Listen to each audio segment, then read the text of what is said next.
ہمیں نہیں معلوم کہ اگلے سال ہماری زندگی میں یہ دن آتے بھی ہیں یا نہیں، ہم اس سے پہلے ہی نہ دنیا سے چلے جائیں. اس لیے بہت ضروری ہے کہ ان 10 دنوں کی پلاننگ کریں کہ ہم نے کیا کیا کرنا ہے. صرف وہ کام کافی نہیں جو ہم ہر روز نیکی کے کام کرتے رہتے ہیں، مثلا جو روٹین میں نوافل پڑھ رہے ہیں یا صدقہ خیرات کر رہے ہیں یا اور نہیں، مزید بھی کرنا ہے. صحابہ ان دنوں میں انتھک محنت کیا کرتے تھے. سعید بن جبیر ذی الحجہ کے 10 دن داخل ہونے کے بعد عبادت میں بہت زیادہ کوشش کرتے تھے، حتیٰ کہ وہ اتنی محنت کرتے کہ لگتا کہ وہ اس کی قدرت نہیں رکھتے، یعنی اپنے آپ کو اتنا تھکا دیتے کہ لگتا کہ بس اب اس سے زیادہ کچھ کر نہیں سکتے، آخری درجے تک.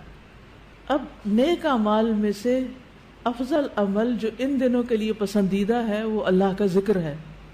نبی صلی اللہ علیہ وسلم نے فرمایا کوئی دن اللہ کے ہاں ان 10 دنوں سے زیادہ عظمت والا نہیں ہے، اور نہ ہی کسی دن کا عمل اللہ تعالیٰ کو ان 10 دنوں کے عمل سے محبوب ہے.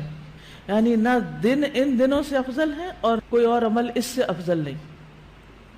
بس تم ان 10 دنوں میں کثرت سے لا الہ الا اللہ، اللہ اکبر اور الحمدللہ پڑھو، یعنی تحلیل، تکبیر اور تحمید. اب اس کے لیے یہ جو کلمہ نا سبحان اللہ والحمدللہ ولا الہ الا اللہ واللہ اکبر، یہ ان تینوں کلمات کا مجموعہ ہے اور اس میں سبحان اللہ کا اضافہ بھی ہے. اسی طرح اللہ اکبر لا الہ الا اللہ واللہ اکبر وللہ الحمد. ٹھیک ہے، اس میں بھی تینوں چیزیں آ جاتی، الحمد بھی آ جاتی ہے، اللہ کی حمد بھی آ جاتی ہے، اور لا الہ الا اللہ اور اللہ اکبر بھی آ جاتا ہے. صحابہ کرام جو تھے ان میں سے ابن عمر اور ابو ہریرہ رضی اللہ عنہما ان 10 دنوں میں بازار کی طرف نکل جاتے اور دونوں تکبیرات پڑھتے، یعنی مل کے بھی پڑھتے. لوگ ان کی تکبیر سن کر تکبیر کہتے، یعنی یہ پڑھتے تو جو سنتا تو وہ بھی کہنا شروع کر دیتا. تو لوگ ان کی تکبیر سنتے کا کیا مطلب ہے کہ یہ تکبیرات اونچی آواز سے پڑھ رہے ہوتے تھے. آپ دیکھیں گھروں میں اکثر لوگ گنگناتے رہتے ہیں یا کچھ، تو گھروں میں بھی تکبیرات اونچی آواز سے پڑھیے، چلتے پھرتے اونچی آواز سے پڑھیے تاکہ دوسروں کو یاد آ جائے. اونچی آواز سے پڑھنے کا مقصد اصل میں کیا ہے؟ یاد دہانی، کہ دوسرے لوگ بھی پڑھنا شروع کر دیں. پھر اسی طرح محمد بن علی جو تھے، ان صحیح بخاری میں آتا ہے کہ وہ نفل نمازوں کے بعد بھی تکبیر کہتے تھے. یعنی نفل نماز پڑھ کے، جیسے تہجد کے پڑھے یا چاشت اشراق کے پڑھے یا پھر اس کے علاوہ، تو وہ نفل پڑھ کے بھی تکبیر پڑھتے تھے. اسی طرح عورتیں بھی تکبیرات پڑھتی تھی. ابن عمر منا کے ان دنوں میں نمازوں کے بعد بستر پر، راستے میں اور دن کے تمام ہی حصوں میں تکبیر کہتے، یعنی وہ ہر موقع پہ کہتے. انہوں نے صرف نفل کے لیے خاص نہیں کیا تھا، یہ صرف بازار کے لیے نہیں بلکہ بستر پہ بھی کہتے اور راستے میں بھی اور خیمے میں بھی اور ہر جگہ. اور ان میں سے کوئی بھی آپ الفاظ پڑھ سکتے ہیں، اللہ اکبر لا الہ الا اللہ واللہ اکبر وللہ الحمد، اور اللہ اکبر وللہ الحمد، اللہ اکبر. اسی طرح اللہ اکبر کبیرہ، اللہ اکبر و اجل، اللہ اکبر وللہ الحمد. پھر اللہ اکبر کبیرہ، تو اللہ اکبر کبیرہ والحمد للہ کثیرہ وسبحان اللہ بکرۃ واصیلا بھی آپ پڑھ سکتے ہیں. ٹھیک ہے، آخر میں اللہم اغفر لی بھی کہہ سکتے ہیں. دوسرا اہم کام جو ان دنوں میں کرنے کا ہے وہ 9 ذی الحجہ کا روزہ ہے. اس روزے کی خاص فضیلت ہے جس سے انسان کے گناہ معاف ہوتے ہیں، اور یہ دن 1 سال گزرے ہوئے اور 1 سال آنے والے گناہوں کا کفارہ بنتا ہے. لیکن اس کے علاوہ بھی آپ باقی دنوں میں روزے رکھ سکتے ہیں. خاص طور پر جن کے رمضان کے روزے رہتے ہوں وہ ان دنوں میں قضا کر لیں. جو شوال میں نہیں کر سکے، ذوالقعدہ میں نہیں کر سکے، اب ذوالحجہ میں کر لیں. اجر کا اجر ہے اور اپنے فرض کی ادائیگی بھی ہو جائے گی. شوال کے روزے تو الگ الگ رکھنے پڑتے ہیں، لیکن یہ آپ ملا کے بھی رکھ سکتے ہیں، کیونکہ ان پہلے 8 دنوں کے روزے کو مخصوص نہیں ہے، یہ ہم نفلی روزے ثواب کی خاطر رکھتے ہیں. لیکن اگر قضا رکھ لیں تو بہت اچھا ہے. اور ان دنوں کا سب سے افضل عمل قربانی ہے. اقوال میں تسبیحات ہیں، افعال میں قربانی. تو مجھے امید ہے کہ آپ سب نے قربانیوں کا بندوبست کر لیا ہوگا. اگر ہر شخص الگ الگ نہیں کر سکتا، تو مل کے بھی اکٹھے ہو کے بھی قربانی کر سکتے، کیونکہ جان کا صدقہ تو کبھی بھی کیا جا سکتا ہے. تو عام دنوں میں کرنے کے بجائے ان دنوں میں انسان کر لے، ان دنوں میں پیسے جمع کرا لے. خاص طور پر غریبوں تک جو پہنچایا جاتا ہے گوشت، اس میں انسان اپنا حصہ ڈال لے. ایک طرف کیا کرنا ہے تسبیحات کی کثرت، اور دوسری طرف کیا چھوڑنا ہے غیبت، چگلی، تانا، فضول میں لغو باتیں، ہنسی مذاق. اپنے شر سے دوسروں کو محفوظ رکھنا، اپنی زبان سے دوسروں کو اذیت نہیں دینا، بدگمانی، تجسس، ٹوہ نہیں لگانا، آر نہیں دلانا، نفرت و بغض نہیں کرنا، ظلم نہ کرنا ہے نہ ہونے دینا ہے، کسی کو بے عزت نہیں کرنا، آر دلانا اور تانا دینے والی عادتوں کو چھوڑنا ہے. ٹانٹنگ، وہ جو عادتیں ہوتی ہیں نا، ان کو بھی چھوڑنا ہے. غصہ نافذ کرنے کی طاقت رکھنے کے باوجود اس کو چھوڑ دینا ہے. گالی گلوچ، بد زبانی، ان چیزوں سے بھی بچنا ہے.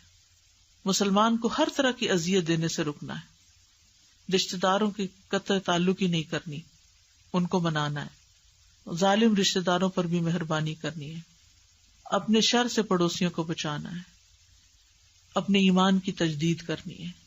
صبر اور عفو درگزر کرنا ہے. اچھا اخلاق اختیار کرنا ہے. اول وقت پہ نماز پڑھنا ہے. قیام لمبا کرنا ہے. ہو سکے تو تہجد پڑھنا ہے. روزہ رکھنا ہے. حج کے لیے تو چلے گئے ہیں لوگ، ہو سکے تو حج کرنا ہے. مالی صدقات میں اپنے اہل و عیال کی ضروریات پوری کرنا. ناراض رشتہ دار کو تحفہ دینا. اپنے بہن بھائیوں کی یا اپنے دوستوں کی ضروریات پوری کرنا. پانی پلانا. ایسا صدقہ جو خود کو محتاج نہ کرے کسی کا. ناراض لوگوں کو آپس میں صلح کرانا. کسی کو خوش کرنا، کسی کی پریشانی دور کرنا. پھر اپنے نفس اور خواہش سے جہاد کرنا. لوگوں کو اپنی برائی سے محفوظ رکھنا. اور صدقے خیرات میں کھانے پینے اور دیگر چیزوں کے علاوہ اچھی کتابیں، اچھے پیمفلیٹس اور خصوصاً اس ٹاپک کی اویئرنیس لوگوں میں کریٹ کرنا ہے. قرآن کی تلاوت میں عام روٹین سے زیادہ پڑھنا، اس کو انکریز کرنا ہے. اللہ سبحانہ وتعالی ہمیں عمل کی توفیق عطا فرمائے. ہمیں نہیں معلوم کہ اگلے سال ہماری زندگی میں یہ دن آتے بھی ہیں یا نہیں. ہم اس سے پہلے ہی نہ دنیا سے چلے جائیں. اس لیے بہت ضروری ہے کہ ان 10 دنوں کی پلاننگ کریں کہ ہم نے کیا کیا کرنا ہے.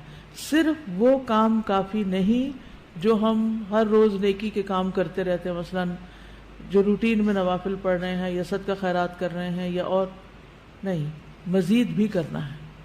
صحابہ ان دنوں میں انتھک محنت کیا کرتے تھے. سعید بن جبیر ذو الحجہ کے 10 دن داخل ہونے کے بعد عبادت میں بہت زیادہ کوشش کرتے تھے، حتیٰ کہ وہ اتنی محنت کرتے کہ لگتا کہ وہ اس کی قدرت نہیں رکھتے، یعنی اپنے آپ کو اتنا تھکا دیتے کہ لگتا کہ بس اب اس سے زیادہ کچھ کر نہیں سکتے، آخری درجے تک. اب نیک اعمال میں سے افضل عمل جو ان دنوں کے لیے پسندیدہ ہے وہ اللہ کا ذکر ہے. نبی صلی اللہ علیہ وسلم نے فرمایا، کوئی دن اللہ کے ہاں ان 10 دنوں سے زیادہ عظمت والا نہیں ہے، اور نہ ہی کسی دن کا عمل اللہ تعالیٰ کو ان 10 دنوں کے عمل سے محبوب ہے. یعنی نہ دن ان دنوں سے افضل ہے اور کوئی اور عمل اس سے افضل نہیں. بس تم ان 10 دنوں میں کثرت سے لا الہ الا اللہ، اللہ اکبر اور الحمدللہ پڑھو، یعنی تحلیل، تکبیر اور تحمید. اب اس کے لیے یہ جو کلمہ نا سبحان اللہ والحمدللہ ولا الہ الا اللہ واللہ اکبر، یہ ان تینوں کلمات کا مجموعہ ہے، اور اس میں سبحان اللہ کا اضافہ بھی ہے.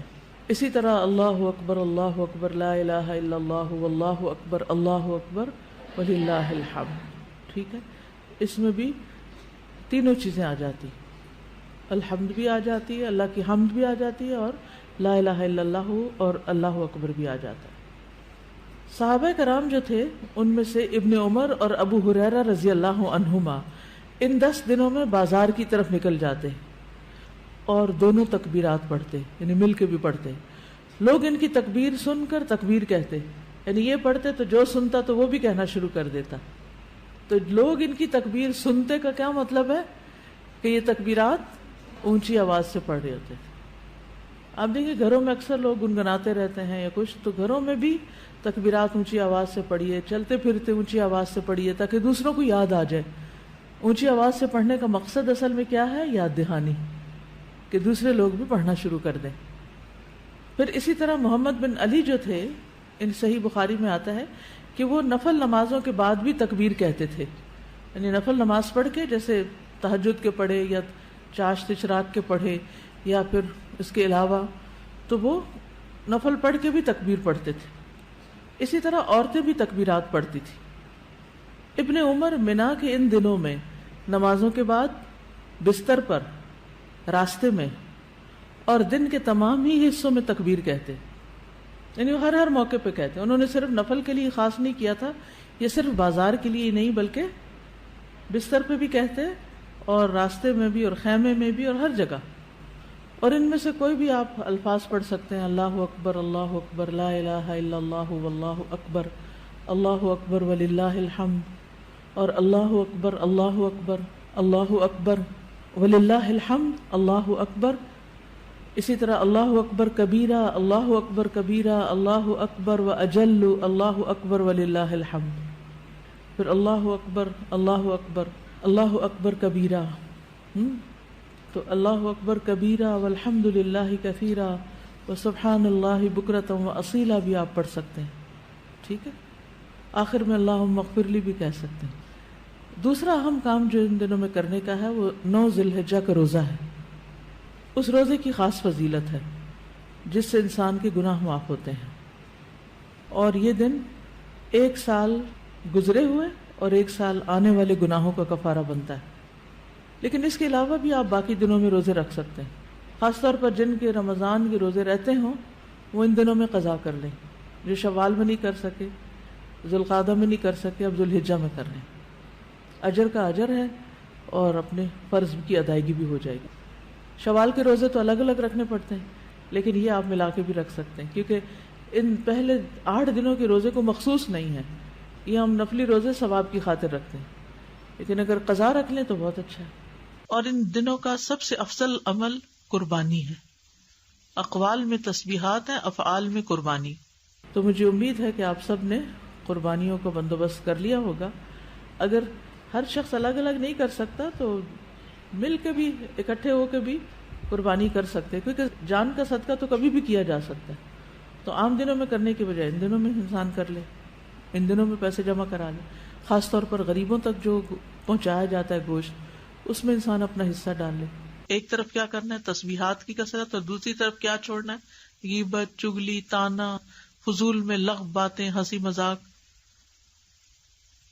اپنے شر سے دوسروں کو محفوظ رکھنا، اپنی زبان سے دوسروں کو اذیت نہیں دینا، بدگمانی، تجسس، ٹوہ نہیں لگانا، آر نہیں دلانا، نفرت و بغض نہیں کرنا، ظلم نہ کرنا، نہ ہونے دینا، کسی کو بے عزت نہیں کرنا، آر دلانا اور تانا دینے والی عادتوں کو چھوڑنا ہے، ٹانٹنگ، وہ جو عادتیں ہوتی ہیں نا، ان کو بھی چھوڑنا ہے، غصہ نافذ کرنے کی طاقت رکھنے کے باوجود اس کو چھوڑ دینا ہے، گالی گلوچ، بد زبانی، ان چیزوں سے بھی بچنا ہے، مسلمان کو ہر طرح کی اذیت دینے سے رکنا ہے، رشتہ داروں کی قطع تعلق ہی نہیں کرنی، ان کو منانا ہے، ظالم رشتہ داروں پر بھی مہربانی کرنی ہے، اپنے شر سے پڑوسیوں کو بچانا ہے، اپنے ایمان کی تجدید کرنی ہے، صبر اور عفو درگزر کرنا ہے، اچھا اخلاق اختیار کرنا ہے، اول وقت پہ نماز پڑھنا ہے، قیام لمبا کرنا ہے، ہو سکے تو تہجد پڑھنا ہے،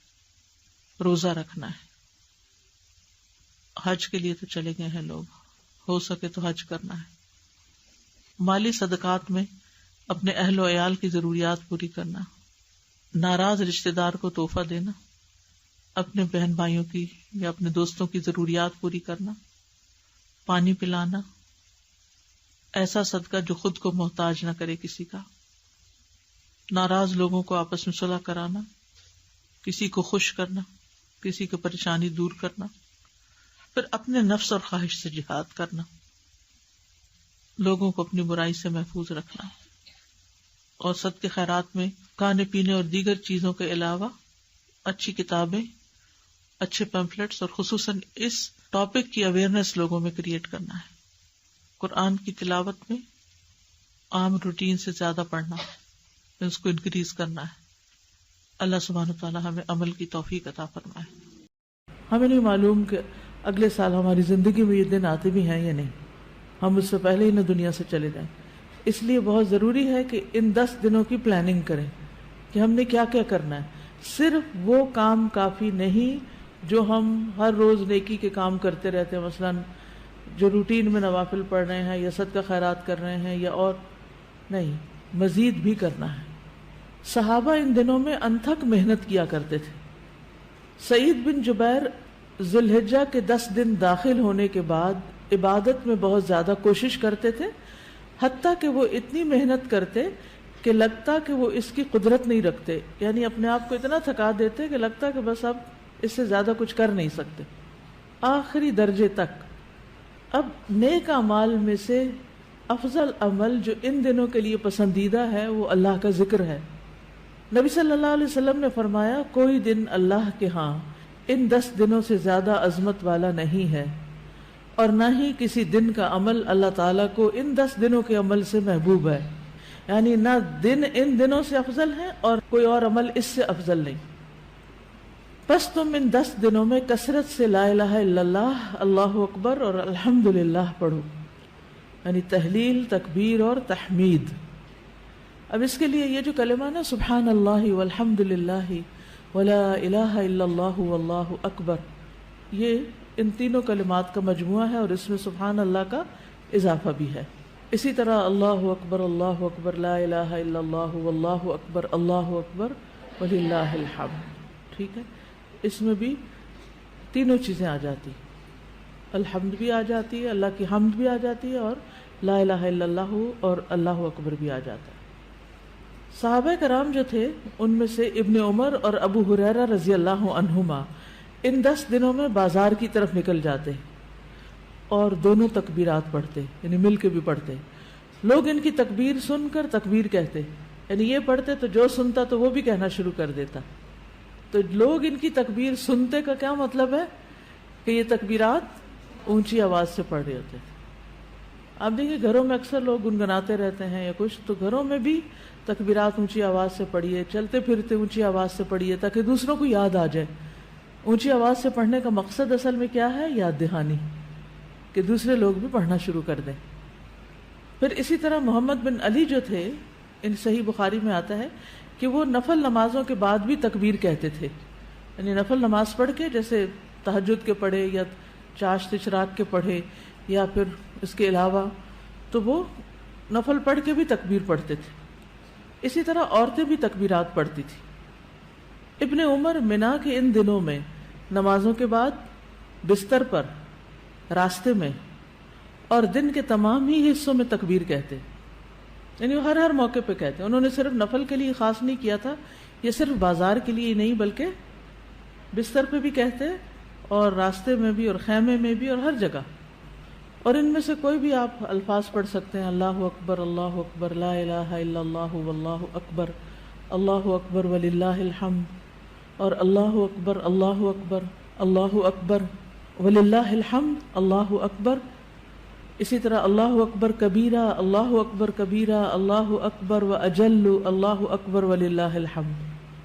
پھر اللہ اکبر کبیرہ، تو اللہ اکبر کبیرہ والحمد للہ کثیرہ وسبحان اللہ بکرۃ واصیلا بھی آپ پڑھ سکتے ہیں. ٹھیک ہے، آخر میں اللہم اغفر لی بھی کہہ سکتے ہیں. دوسرا اہم کام جو ان دنوں میں کرنے کا ہے وہ 9 ذی الحجہ کا روزہ ہے.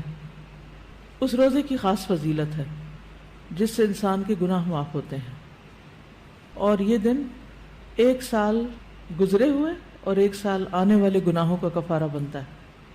لیکن اس کے علاوہ بھی آپ باقی دنوں میں روزے رکھ سکتے ہیں. خاص طور پر جن کے رمضان کے روزے رہتے ہوں وہ ان دنوں میں قضا کر لیں. جو شوال میں نہیں کر سکے، ذوالقعدہ میں نہیں کر سکے، اب ذوالحجہ میں کر لیں. اجر کا اجر ہے اور اپنے فرض کی ادائیگی بھی ہو جائے گی. شوال کے روزے تو الگ الگ رکھنے پڑتے ہیں، لیکن یہ آپ ملا کے بھی رکھ سکتے ہیں، کیونکہ ان پہلے 8 دنوں کے روزے کو مخصوص نہیں ہے. یہ ہم نفلی روزے ثواب کی خاطر رکھتے ہیں، لیکن اگر قضا رکھ لیں تو بہت اچھا ہے. اور ان دنوں کا سب سے افضل عمل قربانی ہے. اقوال میں تسبیحات ہیں، افعال میں قربانی. تو تو مجھے امید ہے کہ آپ سب نے قربانیوں کا بندوبست کر لیا ہوگا. اگر ہر شخص الگ الگ نہیں کر سکتا تو مل کے بھی اکٹھے ہو کے بھی قربانی کر سکتے ہیں، کیونکہ جان کا صدقہ تو کبھی بھی کیا جا سکتا ہے. تو عام دنوں میں کرنے کے بجائے ان دنوں میں انسان کر لے، ان دنوں میں پیسے جمع کرا لے. خاص طور پر غریبوں تک جو پہنچایا جاتا ہے گوشت، اس میں انسان اپنا حصہ ڈال لے. ایک طرف کیا کرنا ہے، تسبیحات کی کثرت، اور دوسری طرف کیا چھوڑنا ہے، غیبت، چگلی، تانا، فضول میں لغو باتیں، ہنسی مذاق. اپنے شر سے دوسروں کو محفوظ رکھنا، اپنی زبان سے دوسروں کو اذیت نہیں دینا، بدگمانی، تجسس، ٹوہ نہیں لگانا، آر نہیں دلانا، نفرت و بغض نہیں کرنا، ظلم نہ کرنا ہے نہ ہونے دینا ہے، کسی کو بے عزت نہیں کرنا، آر دلانا اور تانا دینے والی عادتوں کو چھوڑنا ہے. ٹانٹنگ، وہ جو عادتیں ہوتی ہیں نا، ان کو بھی چھوڑنا ہے. غصہ نافذ کرنے کی طاقت رکھنے کے باوجود اس کو چھوڑ دینا ہے. گالی گلوچ، بد زبانی، ان چیزوں سے بھی بچنا ہے. مسلمان کو ہر طرح کی اذیت دینے سے رکنا ہے. رشتہ داروں کی قطع تعلق ہی نہیں کرنی، ان کو منانا ہے. ظالم رشتہ داروں پر بھی مہربانی کرنی ہے. اپنے شر سے پڑوسیوں کو بچانا ہے. اپنے ایمان کی تجدید کرنی ہے. صبر اور عفو درگزر کرنا ہے. اچھا اخلاق اختیار کرنا ہے. اول وقت پہ نماز پڑھنا ہے. قیام لمبا کرنا ہے. ہو سکے تو تہجد پڑھنا ہے. روزہ رکھنا ہے. حج کے لیے تو چلے گئے ہیں لوگ، ہو سکے تو حج کرنا ہے. مالی صدقات میں اپنے اہل و عیال کی ضروریات پوری کرنا. ناراض رشتہ دار کو تحفہ دینا. اپنے بہن بھائیوں کی یا اپنے دوستوں کی ضروریات پوری کرنا. پانی پلانا. ایسا صدقہ جو خود کو محتاج نہ کرے کسی کا. ناراض لوگوں کو آپس میں صلح کرانا.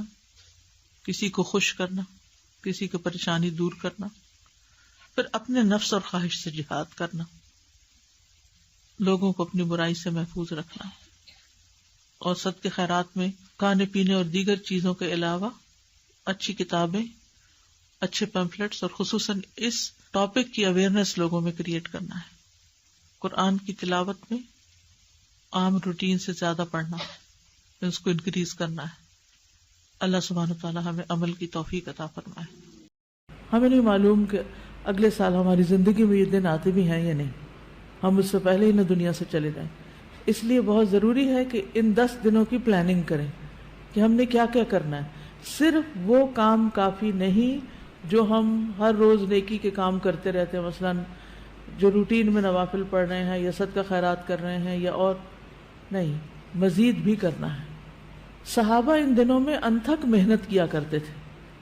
سعید بن جبیر ذی الحجہ کے 10 دن داخل ہونے کے بعد عبادت میں بہت زیادہ کوشش کرتے تھے، حتیٰ کہ وہ اتنی محنت کرتے کہ لگتا کہ وہ اس کی قدرت نہیں رکھتے، یعنی اپنے آپ کو اتنا تھکا دیتے کہ لگتا کہ بس اب اس سے زیادہ کچھ کر نہیں سکتے، آخری درجے تک. اب نیک اعمال میں سے افضل عمل جو ان دنوں کے لیے پسندیدہ ہے وہ اللہ کا ذکر ہے. نبی صلی اللہ علیہ وسلم نے فرمایا، کوئی دن اللہ کے ہاں ان 10 دنوں سے زیادہ عظمت والا نہیں ہے، اور نہ ہی کسی دن کا عمل اللہ تعالیٰ کو ان 10 دنوں کے عمل سے محبوب ہے.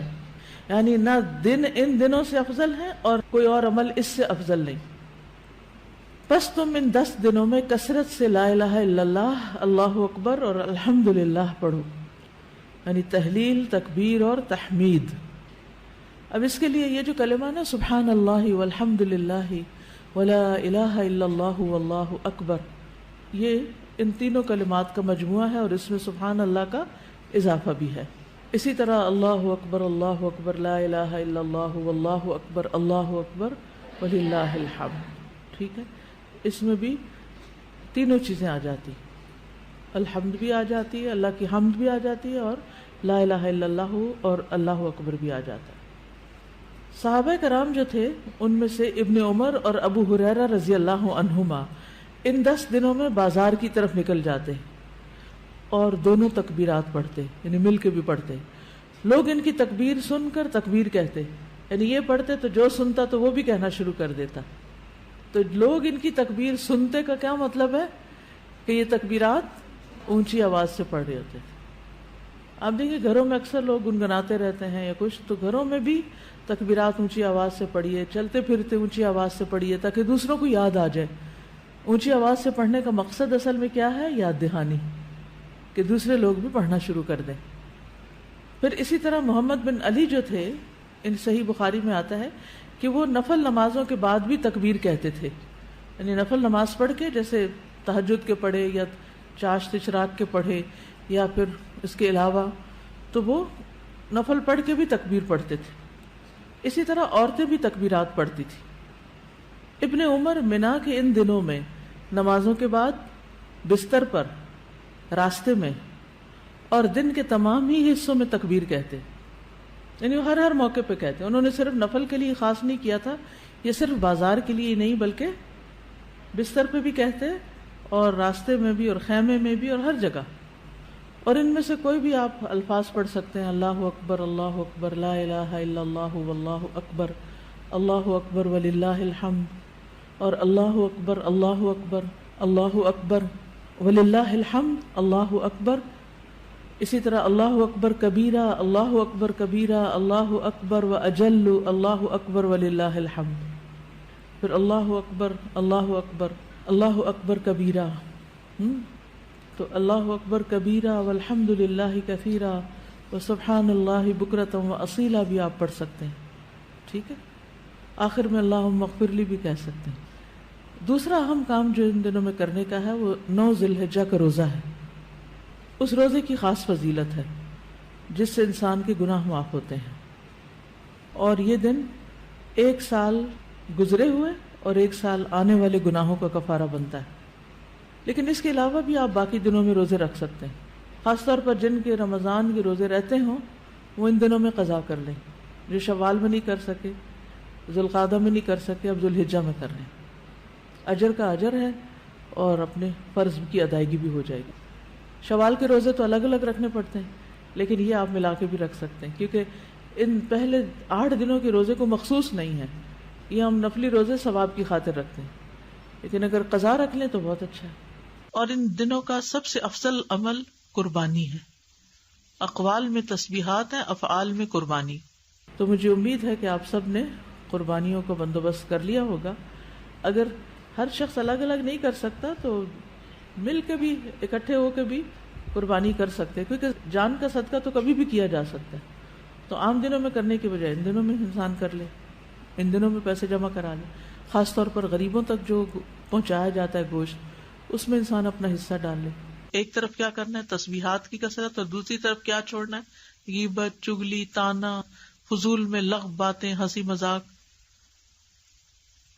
اپنے شر سے دوسروں کو محفوظ رکھنا، اپنی زبان سے دوسروں کو اذیت نہیں دینا، بدگمانی، تجسس، ٹوہ نہیں لگانا، آر نہیں دلانا، نفرت و بغض نہیں کرنا، ظلم نہ کرنا ہے نہ ہونے دینا ہے، کسی کو بے عزت نہیں کرنا، آر دلانا اور تانا دینے والی عادتوں کو چھوڑنا ہے. ٹانٹنگ، وہ جو عادتیں ہوتی ہیں نا، ان کو بھی چھوڑنا ہے. غصہ نافذ کرنے کی طاقت رکھنے کے باوجود اس کو چھوڑ دینا ہے. گالی گلوچ، بد زبانی، ان چیزوں سے بھی بچنا ہے. مسلمان کو ہر طرح کی اذیت دینے سے رکنا ہے. رشتہ داروں کی قطع تعلق ہی نہیں کرنی، ان کو منانا ہے. ظالم رشتہ داروں پر بھی مہربانی کرنی ہے. اپنے شر سے پڑوسیوں کو بچانا ہے. اپنے ایمان کی تجدید کرنی ہے. صبر اور عفو درگزر کرنا ہے. اچھا اخلاق اختیار کرنا ہے. اول وقت پہ نماز پڑھنا ہے. قیام لمبا کرنا ہے. ہو سکے تو تہجد پڑھنا ہے. روزہ رکھنا ہے. حج کے لیے تو چلے گئے ہیں لوگ، ہو سکے تو حج کرنا ہے. مالی صدقات میں اپنے اہل و عیال کی ضروریات پوری کرنا. ناراض رشتہ دار کو تحفہ دینا. اپنے بہن بھائیوں کی یا اپنے دوستوں کی ضروریات پوری کرنا. پانی پلانا. ایسا صدقہ جو خود کو محتاج نہ کرے کسی کا. ناراض لوگوں کو آپس میں صلح کرانا. کسی کو خوش کرنا، کسی کی پریشانی دور کرنا. پھر اپنے نفس اور خواہش سے جہاد کرنا. لوگوں کو اپنی برائی سے محفوظ رکھنا. اور صدقے خیرات میں کھانے پینے اور دیگر چیزوں کے علاوہ اچھی کتابیں، اچھے پیمفلیٹس اور خصوصاً اس ٹاپک کی اویئرنیس لوگوں میں کریٹ کرنا ہے. قرآن کی تلاوت میں عام روٹین سے زیادہ پڑھنا، اس کو انکریز کرنا ہے۔ اللہ سبحانہ وتعالی ہمیں عمل کی توفیق عطا فرمائے۔